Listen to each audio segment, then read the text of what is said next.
Warning: this content may be upsetting or disturbing to some audiences. A bunch of rich people on a forum discussing the best ways to abduct children. People who have been on the deep web, what's the scariest thing you've found? I used to take pictures of drugs for a local Silk Road dealer. I was over his house once and he was testing out some onion links, and he suddenly said, "Oh my God, look at this." It was a site where a guy in America would have sex with the corpses of dead animals, and post his experiences with graphic pictures and descriptions. If you scrolled a bit further you saw he moved on to humans. I walked away from the computer pretty quickly. A hitman site. No idea if it was a scam. I'd be willing to bet they just take the money and run, but I noped out quick anyway. It was like you pay them the equivalent of $5,000 upfront in Bitcoin, and they kill someone of your choosing, and cover it up and you pay the rest later. Scary as hell. While randomly clicking around Tor one night I found a site with a riddle and a text box to enter an answer. After figuring it out it took me to another page that had a message to decode and another text box. Basically every page was a puzzle and got harder every time. I was 15 and not very smart with those kinds of things, so I found a forum where other people had discovered the site and were talking about it. Apparently on the final page it just displayed a date and a quote from Alice in Wonderland. I believe it was just a site made to be some sort of entertainment for very experienced decoders and programmers, but there was speculation that it was a hacker recruiting site, similar to Cicada 3301. Either way, it creeped me out a lot. I got really curious one weekend and set out to see what's been being kept from me. It's both full of interesting and dark things, but it's mostly stuff I don't want to be a part of. Some things I had ran across or found sites for were drugs, weapons and counterfeit money deliveries. A hitman who only took cryptocurrencies and would only do adults. I didn't see prices, but he said it could take around a month for him to find and execute in a safe way for him. He said he'd prefer you don't do people you know though. But like, what's the point then? There was quite a bit about if you really want him to do a kid it's gotta be for a specific reason and usually you'd have to pay for the parent as well, but that just seemed to be like I don't want to, but if you need it, give me a ton of money. A credit card swapping website, and a credit card buying website. Counterfeit pay card website. This is the one that got me the most interested. Essentially they use spoofing and stolen credit card numbers to buy or fake a bunch of prepaid pay cards, then they sell those at like 60% the value or something. I couldn't verify the validity of it. Porn of all kinds. It's not really something you can stumble into though, typically the direct links are pretty hidden. I didn't go looking for it but you get a sense of where you can ask for what. A nude trading repository, like what the fappening was referring to.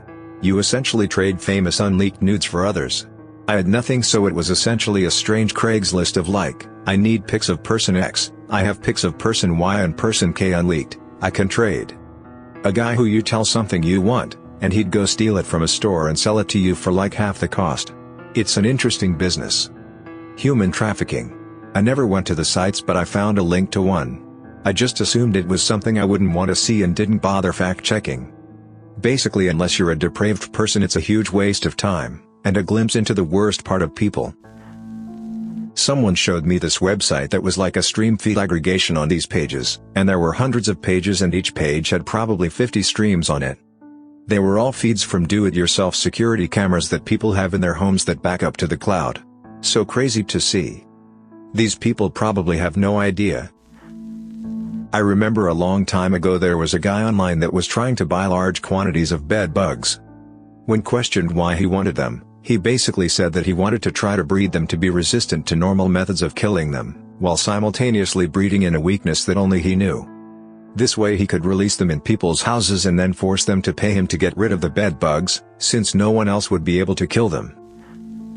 My own password. Found a chan that had a link to a website that when you put in an email address, it would show you the password in plain text if that email address had been pwned. Typed in one of my old, now closed, emails, and there it was.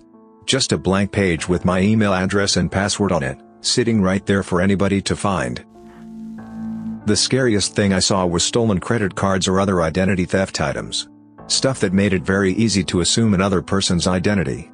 Things like child porn, torture videos, etc. are generally either fake stories or so hidden away that you wouldn't just accidentally stumble upon it. There are lots of easily available drugs, logins to websites, guns and weapons, though I'm confident most of those are honeypots. Back in 2015 with the Charleston shooting, there were many news reports on Dylan Roof's white supremacist website and the pictures that he posted. Being oddly curious, I decided to check it out. Since the website was already taken down in wake of the incident, I had to use Wayback Machine. However, all of the caches of the website lead to a photo of an unconscious man lying on the floor with blood spilling out of his head. I found none of the pictures shown in the news reports. One of the more interesting ones that I actually wanted to try was a forum dedicated to sharing insider trading tips. This way you could make investments that wouldn't be obvious insider trading because you wouldn't be linked to the company involved. However, part of the registration process was that you had to submit a tip that turned out correct. I wandered around in the dark stuff about 10 years ago. Worst I saw was basically the Super Adventure Club from South Park. A bunch of rich people on a forum discussing the best ways to abduct children from different parts of the world, the different kinds of kids they owned, how to keep them hidden and healthy, how young is too young for different sex acts, etc. Made me depressed for a few months, and I was pretty messed up for a few years after. I removed Tor from my computer that day and haven't installed it since. I'm happier not knowing how awful humanity can be. I've seen the bad stuff. But the worst was probably a group of people who try to infect others with HIV. Noped out of that pretty quick. It was people bragging and showing pictures of infected needles in hidden places. And people who lied on tests and had one-night stands and people cheering. Messed up beyond belief. There was this deep forum I somehow stumbled upon. It had extremely messed up people. By messed up I mean psychologically. There were people with suicidal tendencies. There were people telling them that nothing matters and suggesting different ways to suicide. There was this section dedicated to seducing family members for incest. I remember reading a dude's post saying that he's having feeling for his real sister. He tried a lot but she rejected him, calling him crazy. He killed his sister. He then committed suicide because he couldn't take it. This made it to news and gave me shudders. I was incognito so had no history. I couldn't find that site again after that the way I did before. When I was about 12 to 13, I used to browse through Tor all night and just scroll through whatever my naive butt could find. Aside from the usual gore and CP that was floating around, I saw this one page that still haunts me now. This guy ran an animal sanctuary out in Colorado with a bunch of different exotic animals. He would essentially rent them out to people who were into bestiality. Some of those animals looked so miserable, malnourished and chained up in the photos. I didn't even know what to do with that info at that age and just remember having nightmares about those animals. A friend of mine went digging and found a video of someone cutting a face from someone off his head and used it as a mask. Those are the type of videos that make me sick as hell. So this may seem like a nebulous answer, but the real scary stuff are the portals. By that I mean little doors hidden from everyone except the people who know that they are looking for. Seemingly innocuous sites that have clues hidden in the page source, or seemingly innocent image galleries containing images that have audio clues or other things embedded in the code that have to be extracted through specific means. When I was in college, the guy who got me into computers used to show me the ones he had cracked. One of them led to a PDF that was a copy of the original Anarchist's Cookbook, first edition, before it was heavily edited and stripped down. It had stuff in there including detailed chemical breakdowns of military-grade explosives, way deeper than just your typical "this is how you build a weapon" stuff. There were other, more sinister portals too. There was one that just led to a chat room he showed me that was some kind of ultra-occult LARPing stuff, except they would share ASCII image scans of super messed up things, like snuff-level violence, that you could really only see if you copy-pasted the code into a word editor and scaled it a certain way. Lots of bizarre, hacker wizardry and some of it is creepy as hell. A lot of what I found was repositories of semi-sketchy information. Like various, extremely specific ways of human torture and signs of when to stop so the person doesn't die. Extremely detailed lists of materials to buy to create bombs and how to wire them up for remote, cell phone, detonation, and just odd sexual books. Each was kind of its own topic and repository, like one for torture, one for explosives, one for sex. I didn't venture into any of the porn sites on the dark web. I can find what I need on the regular web.